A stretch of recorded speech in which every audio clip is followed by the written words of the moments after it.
I don't know, we finally found our tactic. The diamond was working so very well. Obviously, we were going to have one of the key irreplaceable players of the diamond just ripped straight out of it and leaving. Non-league football is challenging.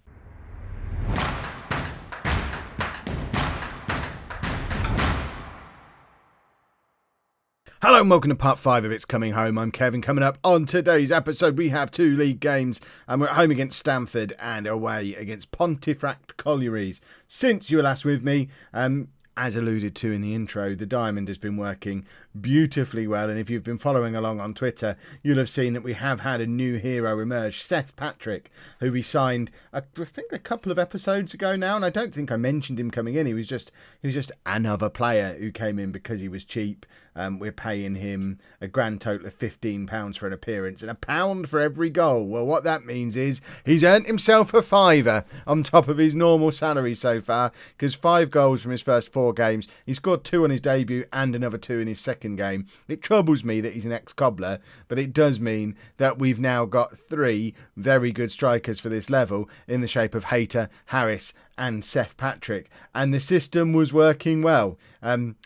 Perfect illustration of how well it was working was against Loughborough Dynamo, where we won 5-1, but that's not even the whole story. The whole story is we won 5-1 and had 5 different goal scorers. That's always the mark of a team that's doing pretty well, when not only are you scoring lots of goals, but you've got lots of players scoring lots of goals, everybody playing very well. It was just about the perfect performance that we could have hoped for, and integral to that performance was done. And Dunn's done. Stephen Dunn has signed for St Albans. He was desperate to go. All he heard in training was me going on about how great David Noble is. Well, now Stephen Dunn gets to go in the same midfield as David Noble. Hero of non-league to legend, that other series, What's Going On the channel. And Stephen Dunn's made the step up to the National League South. Good luck to him. They're paying him actual money. Actually, they're not even paying him money. What on earth is this? He's gone there on a non-contract. I assumed they were at least paying him money. Should we just try and get him back then? No, he doesn't want to come back. Well, we'll keep an eye on that. But he's gone. We have, because we've been playing the diamond and we knew that situation might occur, we have been preparing ourselves, and we brought in a couple of attacking midfielders recently, the most recent of which was Daniel O'Sullivan. He's an attacking midfielder who's an option. We've also brought in Warren Hildred. He's an option to play as an attacking midfielder, and he's actually the option that we're going with today. I can't believe it. Aaron Seavey left as well, by the way, because we don't play with wingers anymore, so he's going to play for Bromsgrove. But this is the team that we're going to play for the game against Stamford. And the game against Stamford is a big one. Stamford are the good team in this division. They're top of the league at the moment. They've had a very good start. And if we're serious about having a promotion push this season, which we don't have to be, remember, the only goal is to avoid relegation. But if we are serious about being in this mix, this is the kind of game we should be winning. It's going to give us a good indication of what we should expect for the rest of the season. A win against Stamford and a promotion push is on. If we're outclassed today, it's going to be about just surviving through to the end of the season, finish mid-table somewhere and rebuild next time round. But fingers crossed, we can go and put on a performance. But we are getting a little bit player poor in certain positions. We don't have a backup centre-back still after Benby left. We just haven't had one arrive, and we've obviously got Hildred, who we know nothing about, going to be playing in behind the front 2. Now, if this doesn't work, we do have the option of sticking James Hayter on and playing a front 3. We've got Patrick, Harris and Hayter. We could play the 3 of them up front together and do like a 4-1-2-3. Might work. It's there as an option, definitely. And this is the team that's starting the game. We've got Brannigan in goal. A back 4 of Owen, Smith, Kaiser and De Groot, with Morris as our holding midfield player. Davies and Turnbull in front of him. We don't really have backups for those 2 either, so if one of them gets injured, it's problematic. Hildred makes his debut in behind Patrick and Harris. We need another striker called Neil, don't we? Then we could have Neil, Patrick, Harris up front. And I, for one, would find that quite amusing. Let's get into the game. Let's see if we're any good, and then we'll go and find another player called Neil, because I mean there's not enough puns in this series as it is. We need more. We need a Neil, and Stamford are going to be good, aren't they? Oh, I am a little bit nervous because it's the best team we've come up against, certainly in the league. We've obviously had a couple of decent opponents in the cups, but this is the best team we've played against in the league. So that's a third. I want you to pick up where you left off. Remember, we are off the back of a 5-1 win. So although we've lost a key player, we have just been absolutely brilliant. So you never know. We could take that form into this game, or we could find out just how much of a key player Stephen Dunn was and just get absolutely ruined by a team that has started the season very well. And that's hit all of the wood. All of the wood has been hit with the ball there. I think that's hit both posts and the crossbar, but eventually ended up safely in the hands of Brannigan. He had it under control all the way through. I mean, there's Hildred, our first look at him, and it's a completely aimless ball forward. Excellent stuff. Turnbull now, he's got the opportunity, lumps it over the top. Here's Seth Patrick, your first look at him, and he's hit it wide and then given himself a bit of a clap, which, I mean, fair enough. He's been in good form. We'll let him off a little bit occasionally. I hope he's not going to be another one of these camera shy players we get from time to time. We've not looked outclassed so far in this game. Half an hour in, we've had the majority of the possession. We've had more shots. We've had the better chance as well. That Seth Patrick chance has been the chance of the game so far. And here's Patrick again. Plays it back to Morris. Morris out to De Groot. De Groot lumps it forward. Harris is in. And we've got Patrick in the middle. Harris does brilliantly. Patrick can't turn it in. But that was excellent from Harris. I don't even know how he got past his man there. And we've now had two very good chances fall to Seth Patrick. And James Hayter is on the bench thinking, I'll be on in a minute. Don't worry. Because Patrick should have scored. Certainly the second one. You can let him off at this level if he's through on goal for lumping it wide. He's got a bit of an excuse. But that tap-in that Anthony Harris has put on a plate for him, you've got to score that. And James Hayter does score that. So we might be seeing Mr. Hayter sooner rather than later. Oh my word. Oh, the puns and the rhymes.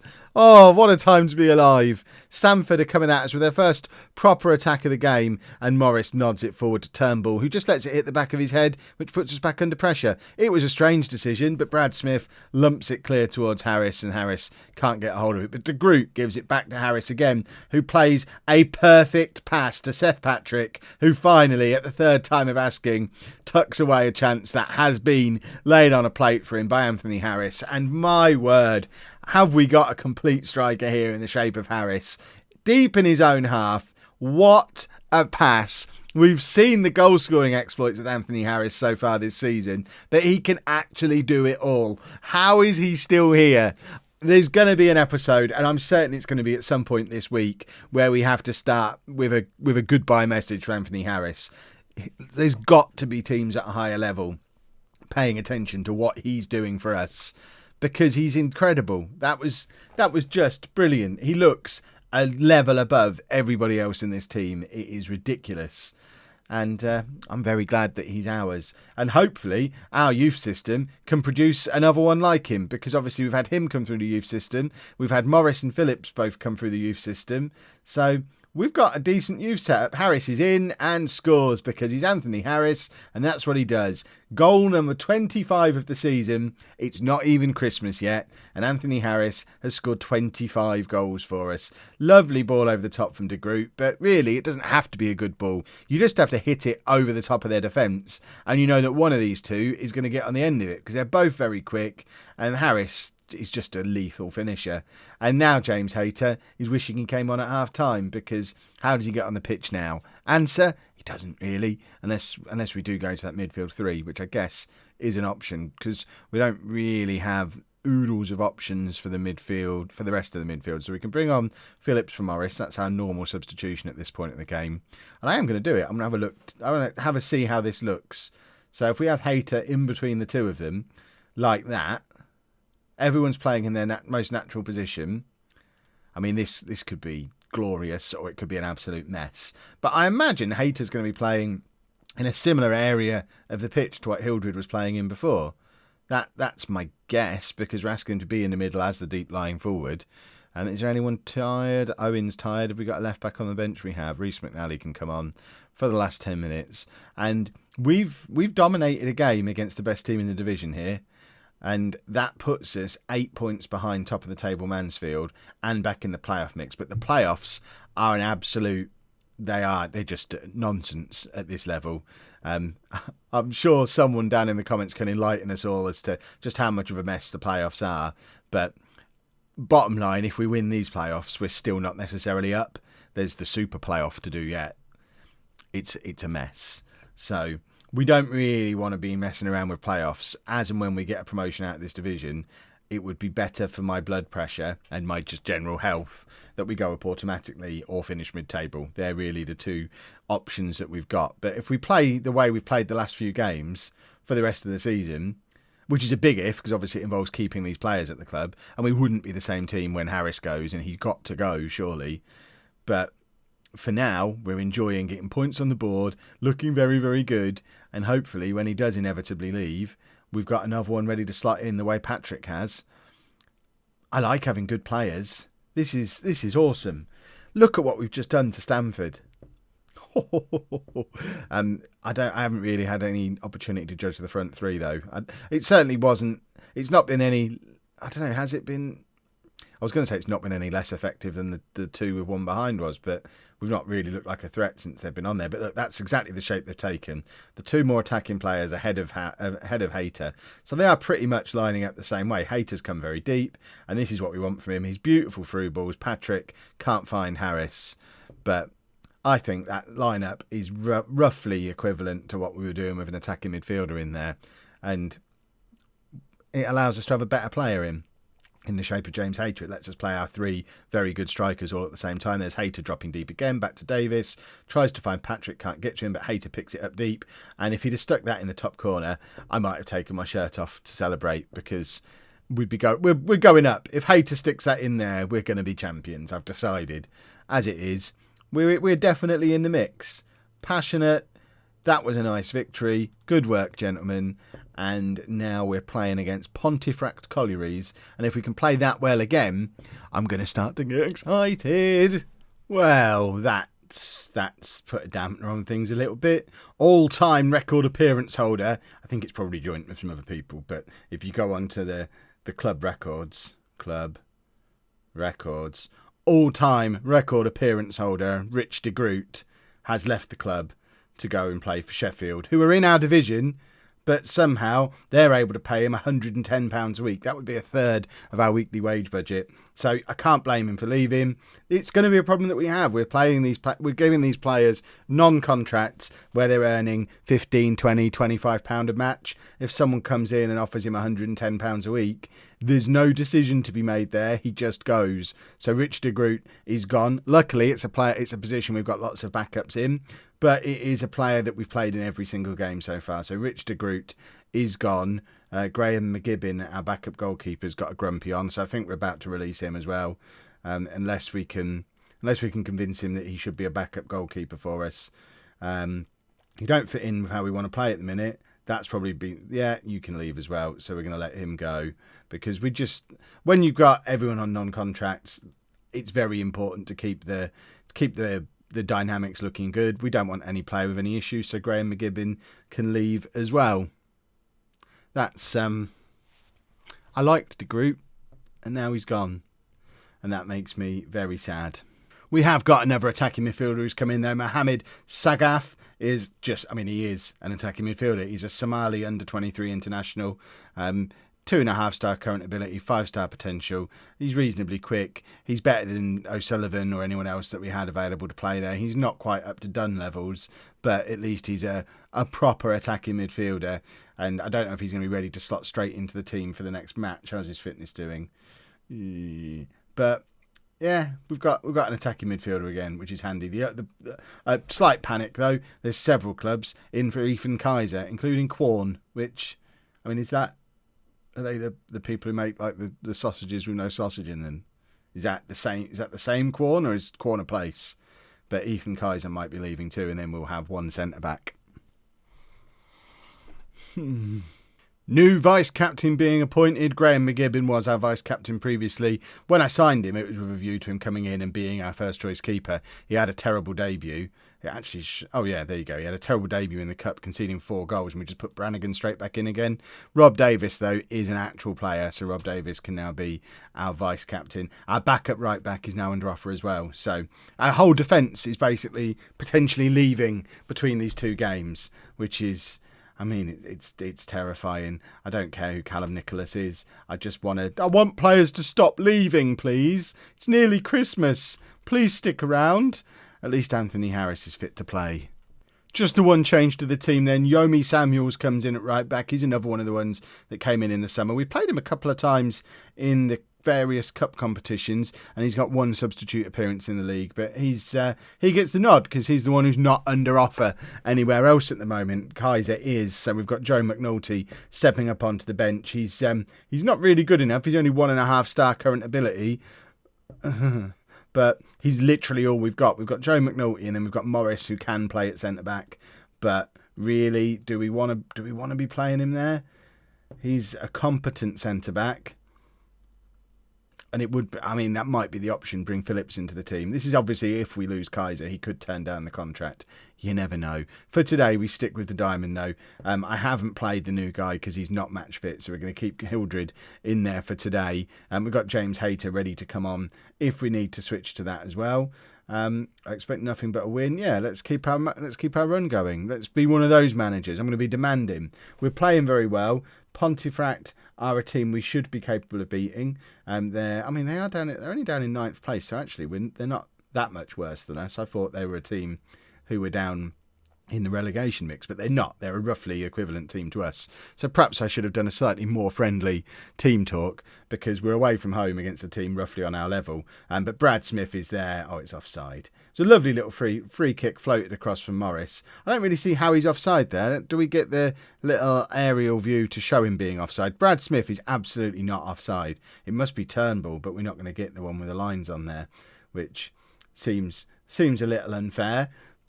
And also Turnbull wasn't interfering with play at all, and Smith just nodded that in nicely, but apparently it's disallowed anyway. Stupid non-league. The sooner we're up to a division that's got VAR, the better.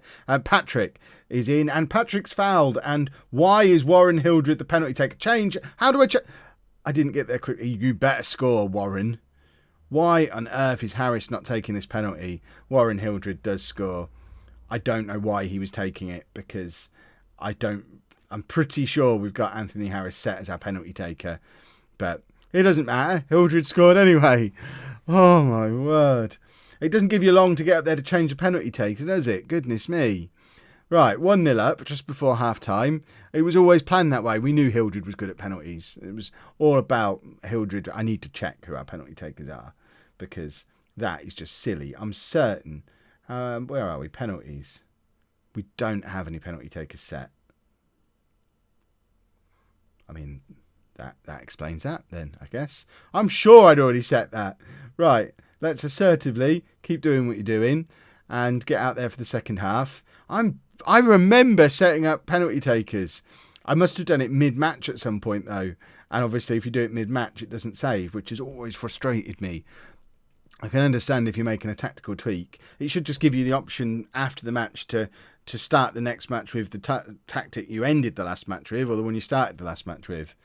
But I guess that would be too complicated for my tiny brain. Hildred is in again, lumps it forward towards Harris, the classic home lump, and Harris can't quite tuck it away, but we've won a corner. It looks like Harris is going over to take it himself. He is. We've got a nice selection of players in the penalty area there. Hildred's in again. I tell you what, Hildred doesn't look too bad, does he? Now he's got a little bit of match fitness in him and a penalty to give him some confidence. What did Brad Smith do there? He just kind of watched the ball trickle past him. Luckily, the highlight ended, so it didn't really matter. But there's some questionable decision-making among some of our players, especially defenders when we get them up into attacking positions. They just get very confused, which I guess is understandable. Right, we're going to take off Seth Patrick and bring on James Hayter and go for the Harris and Hayter 23-year gap combo again. Yomi Samuels hasn't had the best of games, but we don't have a backup right back on the bench. If Ellison turns down his move away, then we'll draft him in to play in the next game. But in the spirit of that, Ethan Kaiser, who is discussing terms with another club, he's not having the best of games. Let's get him off and have a look at Joe McNulty, because there's every chance Joe McNulty's going to be starting the next game, so we need to see how much of a problem that's going to be for us. Ethan Kaiser, that might be the last you see of Ethan Kaiser. We might never hear of that name again. And now for our final change, Dean Morris. This is the usual one. Morris comes off, Phillips comes on, and hopefully we just see out this game. I've not switched it to any kind of counter-attacking thing. We're leaving it on positive. My assistant manager is begging me before every match to switch to attacking rather than positive, and I'm trying to behave myself and not do that. Hildred's in here. Can he grab his second of the game? He cannot. Both Harris and Patrick and James Hayter have all been quite quiet in this game, but I guess it's one of those situations where if we grind out a result when we've not played particularly well, and we haven't played particularly well today, but we have ground out the result. So that's the mark of a good team, is it not? There you go. It was a good victory, because any victory is a good victory. We shall continue on, have a look at the league table, and then decide when and where we're going to do our next episode. Well, we know when. It's going to be 7 o'clock tomorrow night, because it's 7 o'clock every night. But we're just going to have a look to see who we're going to be playing. Is this really how long it's going to take to continue now? Oh, on that, and some of you have probably already noticed and commented about it. That happened at the end of the last episode, and the whole thing crashed, and I had to replay those matches. It's so long ago that I'd forgotten about it. Where was it? I forget who it was now. Wherever that was, was it a cup game? Tamworth, I think it was these two, Tamworth in the cup, and then we played Lincoln, I think. But we just got knocked out straight away this time, and then went and beat Wisbech, and all the fixtures changed. So that's why those fixtures are looking differently, because it did just crash coming out of the episode last time round, so I had to replay them. But that's for those of you who have got your pens and paper out there and are checking all your detail. It didn't happen again there, though. It's actually moved on. And we are going to play, I think we'll probably we'll do a big chunk of games. How long does the season go to? It goes until May. So, I mean, we're only playing 3 games in the whole of January because we're already out of the cups. Looks like we get a Christmas break at this level. We break up for the end of term on the 29th of December and not back until the 12th of January. So I think we'll probably come back towards the end of February. Carlton and Ossett, maybe. That seems like, or maybe Ossett and Frickley. We'll see which of these look like the most important games when the time comes. And hopefully we'll be well in a automatic promotion battle, because that would be awesome. Imagine getting promoted at the first time of asking. It would be a glorious thing. But if you have enjoyed that today, please make sure you leave a nice big thumbs up on there for me. Subscribe to the channel for daily Football Manager videos. Don't forget to follow Holme FC on Twitter for all the in-betweeny bits. And thank you very much for watching.